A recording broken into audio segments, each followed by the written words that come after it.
Rise and shine. Today is nakalimutan ko. Ano bang araw ngayon? Ba ako Monday? Kaka-prepare ko lang ng uniform ni Johan. Tuesday. Hala, mukhang ang bilis ng mga araw. O, diba? Tao kay Buwa, akala niya starfruit ito. Kaya pinagtatanim niya. Ang dami na naman. Sabi ni Ama kasi sa akin, Mila, magtanim lang tayo pero tagi-isa lang ba? Isa lang na klase. Pero si Buwa na nandito na, ganito na ang mangyayari. Magtatanim-tanim na si Buwa. Kuha siya ng mga dahon-dahon ng Queen of the Night. Pinagkukuhaanan niya. Pero okay lang kasi marami na namang tubo na bagong dahon. At parang nagsisi siya bakit niya pinagtatanim-tanim yung mga dahon-dahon. So binigyan ko na siya ng breakfast. So kalawang araw nito ang kanyang pag-iinom na gamot. Oh, so far okay naman. Like kahapon, wala talaga reklamo. Guys, kuhanin ko lang yung sapatos na yun kasi ngayon iba ang uniform na susuotin nila. Ayaan ko lang muna si Buwa. Hindi ko alam anong ginagawa niya. Sapatos na lang ni Johan naman at nag-prepare na ako ng breakfast niya. Teka lang kung nakahiga pa rin siya. Nakahiga si Buwa, nandun siya.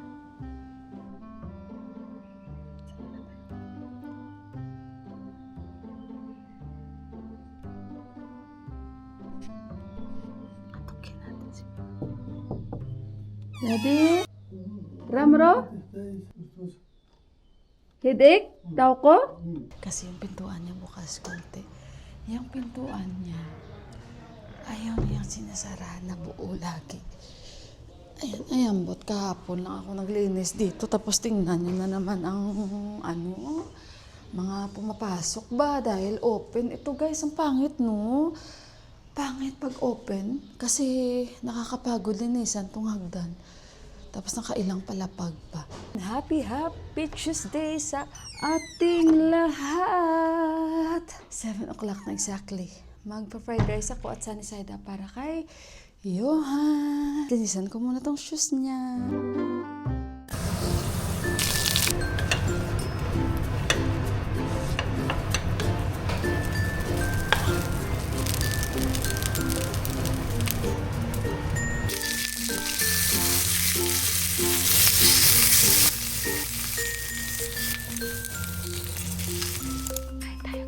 Na naman ako nakakain ng rice kasi nagugutom na ako. Sa dami ba naman ang ginagawa natin? Oh. Kamatis. Yun? Tomato? May buhay, you know. What? Try. Huh? Try. Just taking a rest. Sabihin sa school. Isang itlog lang.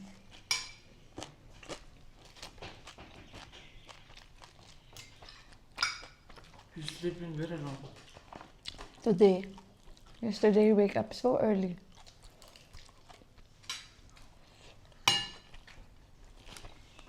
He is not sleeping.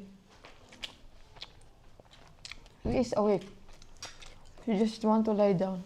Ayaw niyang bumangon.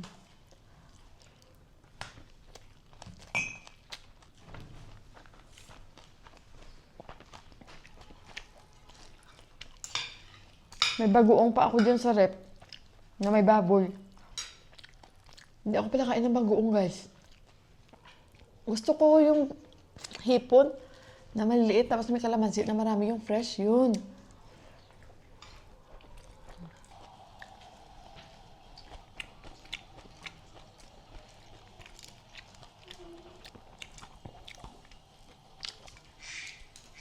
Papa's calling.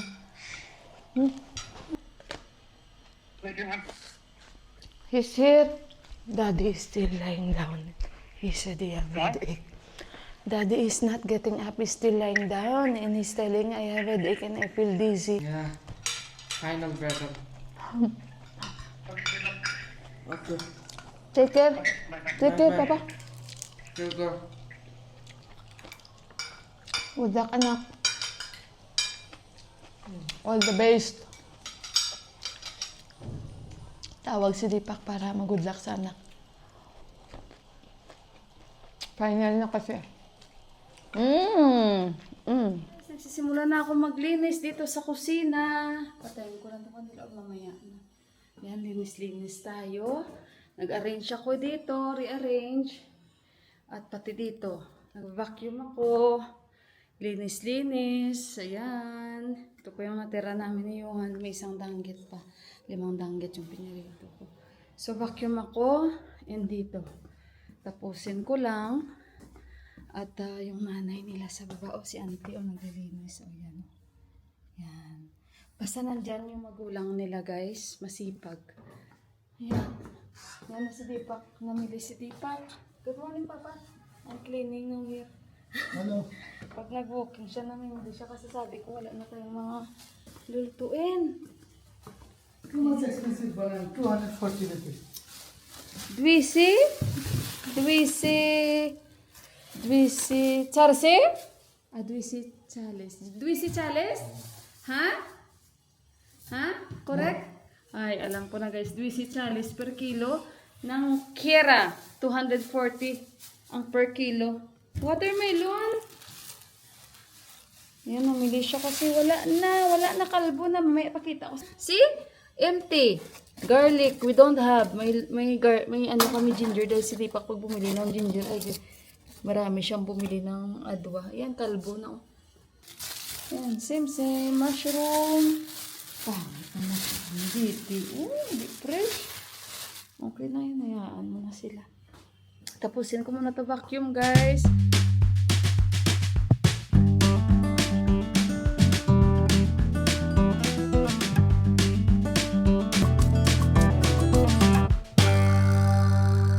Tapos na tayo mag-map.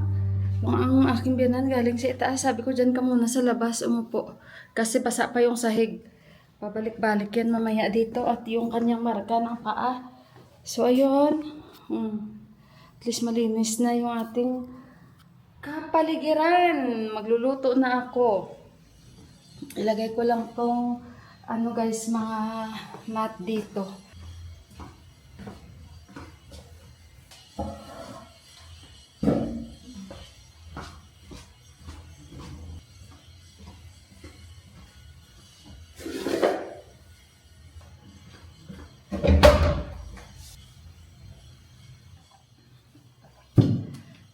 Sa akin.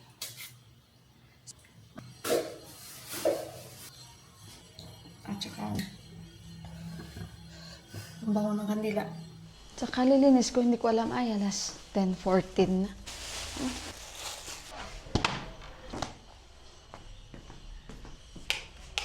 Diba malinis na yung sala natin? Yan, malinis na. Ito na yung workout ko today. Hindi na ako nakapag-workout. Mahiwa sana ako. Kaso na iba na naman yung nakita ko. Yung papaya muna, kain muna tayo. Tawa ko talaga minsan. Ay, nag-iedad na rin tayo, no? Minsan kung ano yung madakip natin, imbes na iba yung gagawin natin. Iba yung... Binili ito ni Buwa. Ayaw niyang kainin kasi matigas. Wow, bumili man siya ng grapes, guys. Pura gaba ang grapes. Mapait pa sa nagtitinda siguro yung nabilhan ni Buwa. Ayaw. Papaya. Lagyan natin konting vinegar, ba? Apple cider. Tawa ko pag naalala ko yung Queen of the Night. Kaya tanim ng tanim si Buwa. Kala niya star fruit. Magagalit pa, mahal niya yung Queen of the Night, tapos pinagpuputol niya yung mga dahon.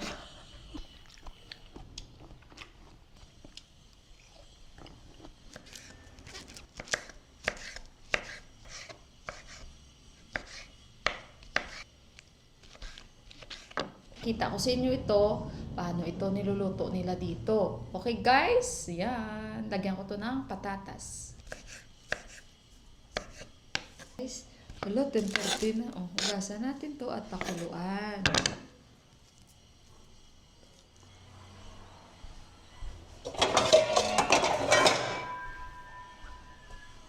Gising na tayo, guys.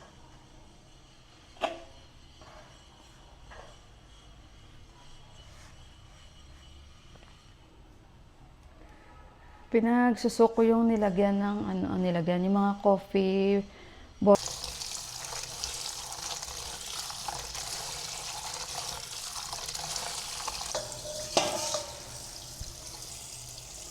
plus kasi mushroom dito, no? Lalo ganito, uy, parang hindi na siya fresh. Hindi siya pakuluan.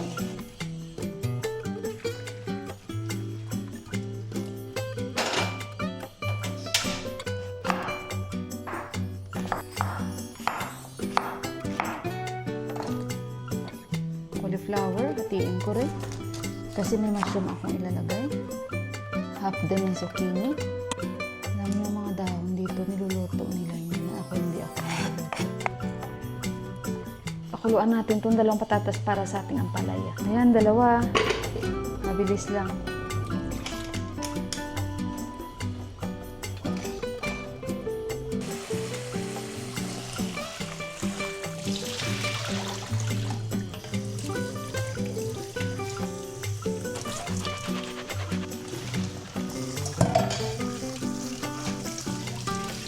Okay na to. Gisa na tayo.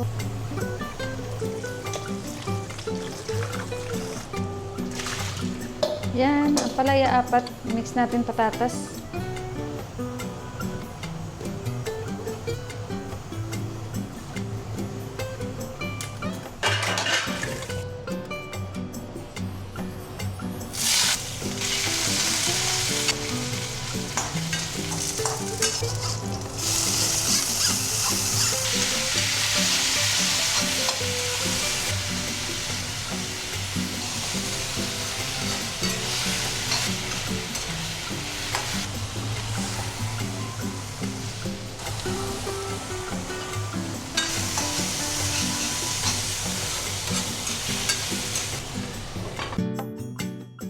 Hiwain ko na tong ampalaya.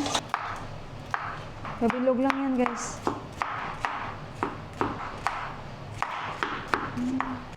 Okay, guys, ito na yung patatas na na-boiled natin. Ganyan na lang yung pahiwa.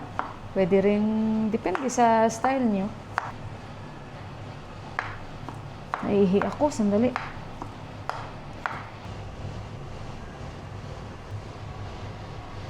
Pumunta dito si Benan. Akala ko anong pinagsasabi niya. Sabi niya, Mila, iinumin ko na yung gamot ko sa high blood. Sabi ko, nagluluto pa ako.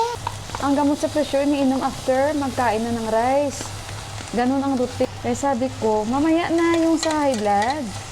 Pag nagluluto pa ako. Sabi niya, maya pa.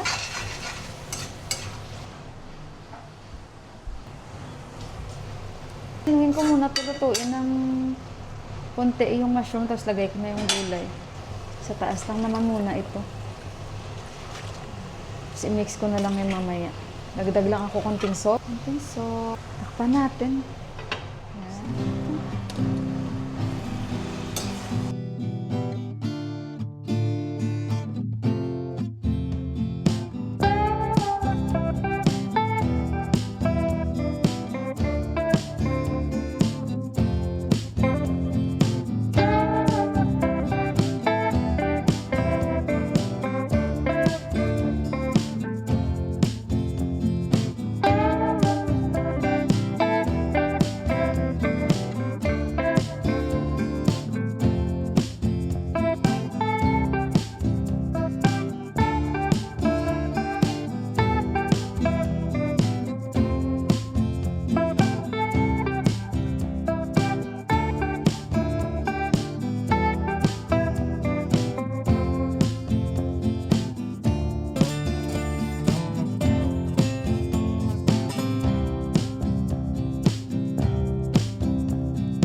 Tingnan nyo guys, alam nyo yung naglinis kayo, tapos ganyan yung nangyari. Nalaglag yung bowl na pinaglalagyan ko ng basura.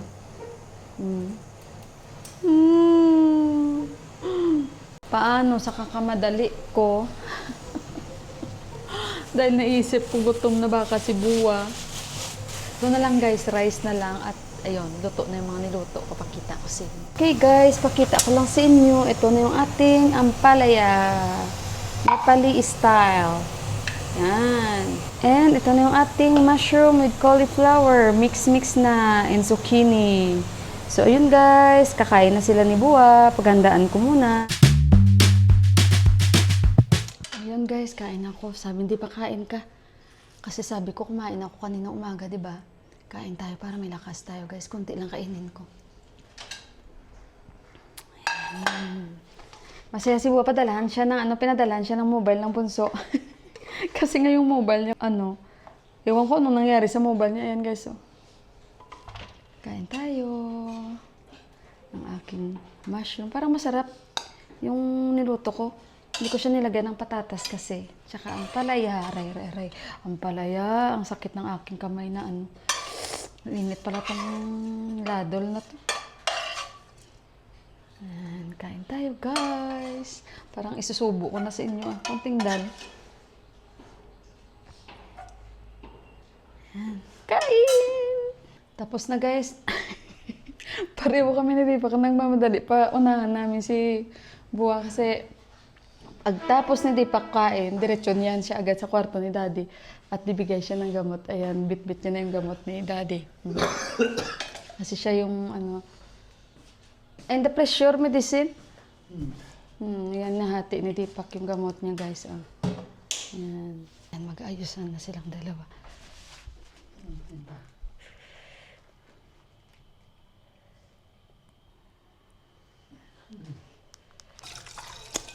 Hugas muna ako guys. Konti lang naman to.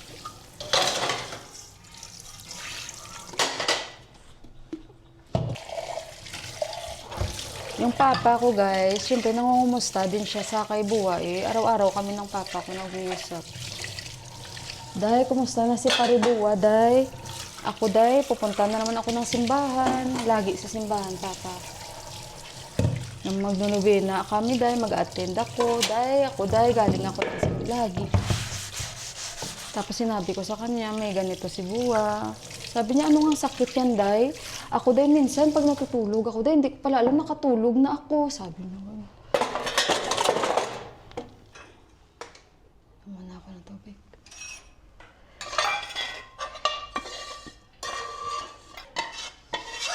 Tapos, ganito lang kami. After that, kami ay magpapahinga-hinga, kanya-kanya.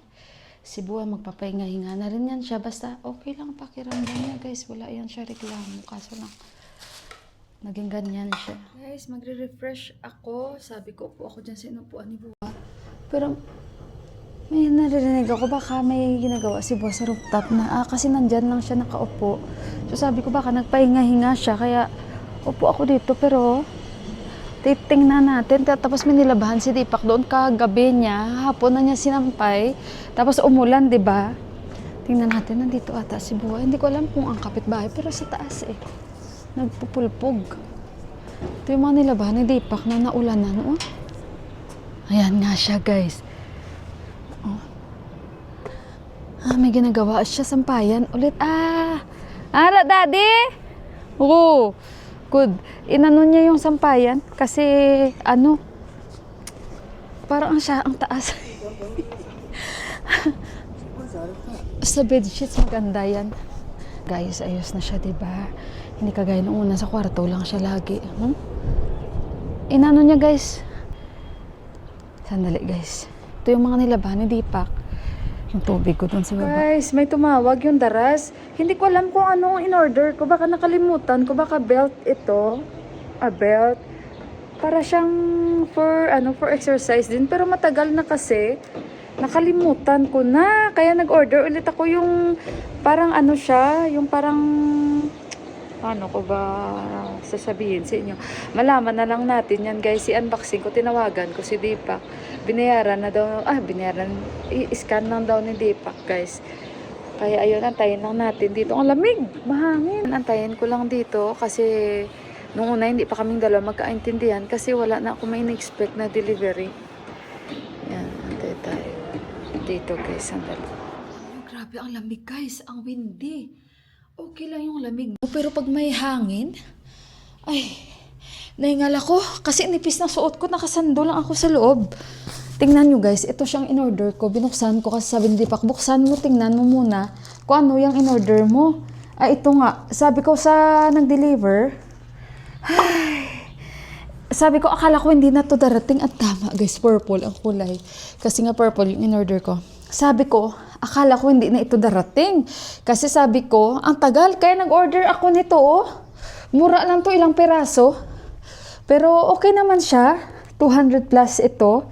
And then ito, 900. Sabi niya kasi sa China pa yan ang galing. Kaya it takes 15 to 20 days. Ay, sabi ko, ganun pala. So, ito yung in-order ko, guys. I-zoom ko bala para makita niyo ako. Yan, ganito siya. I-zoom ko pa. Pang ano to? Ang pangalan nito, hip resistant band. Yan. Ganito siya, guys. Okay. Ganito siya. Pero matibay. Mukhang matibay. Yan, ganito. Pwede mo siyang i-stretch. Tapos,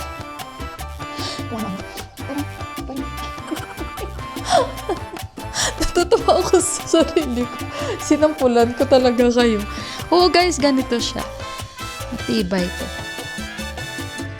1, 2, 3. Yan. Mukhang maganda yung quality niya. 900 rupees lang siya. Hindi naman yan mahal kung convert nyo sa ibang pera. Ayan, guys. Si Buwa natutulog. Ako, nag-i-edit. Nagugutom. Ay, si Deepak, doon pa rin sila nagbe-birding. Ayan, kahit paano yung mga kailangan ko, nabili ko na at may purple na naman ako nagamit. Tuwang-tuwa ako. Hello guys! Naka-mic naman ako. Nagpapakulo na ako. Tingnan nyo. Guys, gusto kong maghigop ng sabaw ng manok. Sabi ko, bilhan niyo si Juan kasi ng manok pero hinati ko konti lang sa akin. Maghigop lang ako ng sabaw. May zucchini ako na natira. At saka yung pakpak choy na binili ni Deepak nung isang araw. Ayan, busin ko to. Ako lang naman ang kakain. And si Johan, konting sabaw pahigupin ko. And ayan, nilulutuan ko siyang yun sa air fryer ng manok. Yan. At saka, bukas holiday na naman sila kasi alternate, guys. Exam nila, tapos holiday, mag-aral sila na mag-aral. And akala ko, guys, ako lang talaga yung nilalamig. Naalala nyo na tinanggap ko yung delivery kanina. Nagpabili pa ako ng paracetamol kay Deepak. Kasi parang ang lamig talaga. Akala ko ako lang ang nilalamig. Tingnan nyo si Buwa, guys. Siya, naka-down jacket din siya. Kasi sabi niya, Mila, ang lamig. Yun nga. Malamig nga kasi nga umulan, di ba? So, ayun, ilagay ko na itong pak choy natin. Gusto ko talaga maghigop ng sabaw, guys. Yan. Palasabaw talaga ako. This time lang ako hindi na nakakain-kain ng mga sabaw-sabaw kasi nagluluto ako ng pagkain ng Nepali. At ayan, tinatamad na ako maghiwa-hiwa pa ng iba na ang dami ko nang lulutuin. Pero kung ako lang talaga gusto ko sabaw lagi. Maraming gulay, sarap. Yan. Si Yuan nagkukwento. Kain tayo. Oh, let's eat po. Let's eat, guys. Yuan. Kain tayo, guys. Sarap sabaw. Today is very, very cold, I feel. But Daddy also is feeling cold.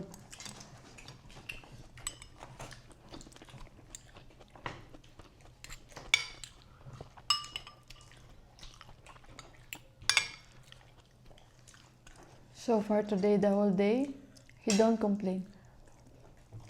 Okay guys, nanonood kami ng Jimmy Kimmel. Metallica as usual, paborito ni Johan. Tingnan niyo si Johan. Si Daddy tulog na. Pinainom na siya ng gamot ni Deepak. Natulog agad siya. Mga 8:30 natulog na siya. Okay na guys. Okay na siya sa gamot. Maganda yung gamot na binigay sa kanya. Grabe, no? Epekto agad sa kanya. Kahit nung first day pa lang, kahit yung half pa lang ininom niya, guys. Yung epekto, mga ilang oras, ay, grabe. Doon tayo medyo mainit. Kwento ko lang sa inyo. But ayun, thank you so much sa supporta nyo lagi and sa mga concern nyo, sa pag-take time na mag-comment kayo, napakahaba, na sobrang appreciate ko po ulit. Thank you so much. Isama nyo lang po lagi po si Buwa na maging okay na si Buwa. and magtuloy-tuloy na po na makarecover si Buwa. After 2 weeks, babalik kami dun sa neuropsychiatrist. And masaya ako dahil magaling talaga ito guys ang napuntahan namin. Sobrang galing nito. Kita nyo guys, ang dami-dami talagang nagpapacheck up sa kanya. So ayun guys, at mag-good night na ako. End ko na yung vlog ko for today. Nainitan na naman ako guys. Nagtitingin ako dito sa bintana, ako lang ba ang nilalamig? Sabi ko, ako lang ba ang nilalamig? Sabi ko talaga. Ayun, buti na lang nakita ko si Buwa. Sabi ni Buwa, malamig Mila. Ay, malamig nga. At talaga nilalamig din si Buwa. Hindi kaya dalawa na kami ni Buwa. Tawa ko talaga eh. So, ayun guys, mag-good night na ako. And God bless po sa ating lahat. And thank you again. And ayun, mag-ingat po kayo. Bye guys! Good night!